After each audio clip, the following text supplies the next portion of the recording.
ക്രിസ്ത്യാനികളുടെ പേരിൽ മുതലക്കണ്ണീർ ഒഴുക്കുന്നവരുണ്ട് ഇവിടെ. ക്രിസ്ത്യാനികളുടെ പേരിൽ മുതലക്കണ്ണീർ. ഓരോ ദിവസവും ക്രിസ്ത്യാനികൾക്കെതിരെ ഉത്തരേന്ത്യയിൽ ആക്രമണം നടന്നുകൊണ്ടിരിക്കുകയാണ്. ഇന്നും ജബൽപൂരിൽ ക്രിസ്ത്യാനികൾക്കെതിരെ ആക്രമണം നടക്കുന്നു. കഴിഞ്ഞ വർഷം മാത്രം 700 ആക്രമണങ്ങളാണ് ക്രിസ്ത്യാനികൾക്കെതിരെ നടന്നത്. മണിപ്പൂരിൽ 200-ലേറെ പള്ളികളെ കത്തിച്ചു. സ്റ്റാൻ സ്വാമിയെ മറക്കാൻ പറ്റുമോ സർ? പാർക്കിൻസൺസ് രോഗം വന്ന് ഒരു തുള്ളി വെള്ളം കഴിക്കാൻ കഴിയാതെ ഒരു സ്ട്രോയ്ക്ക് വേണ്ടി കരഞ്ഞ മനുഷ്യൻ. ആ മനുഷ്യനെ നിങ്ങൾ ജയിലിലിട്ട് കൊന്നില്ലേ? ഗ്രഹാം സ്റ്റേറ്റ്സിനെ മറക്കാൻ പറ്റൂ? ചുട്ടുകൊന്നില്ലേ? മക്കളോടൊപ്പം ചുട്ടുകൊന്നില്ലേ? ഇപ്പോഴും ആക്രമണം നടക്കുകയല്ലേ ചെയ്യുന്നത് സർ?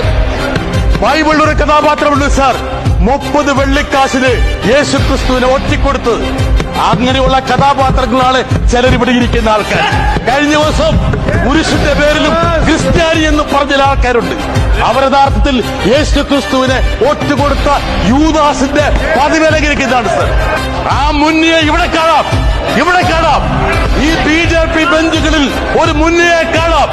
ഈ മുന്നിയെ തിരിച്ചറിയും മലയാളി, തിരിച്ചറിയും കേരളം, തിരിച്ചറിയും സർ. അതാണ് കേരളത്തിന്റെ ചരിത്രം.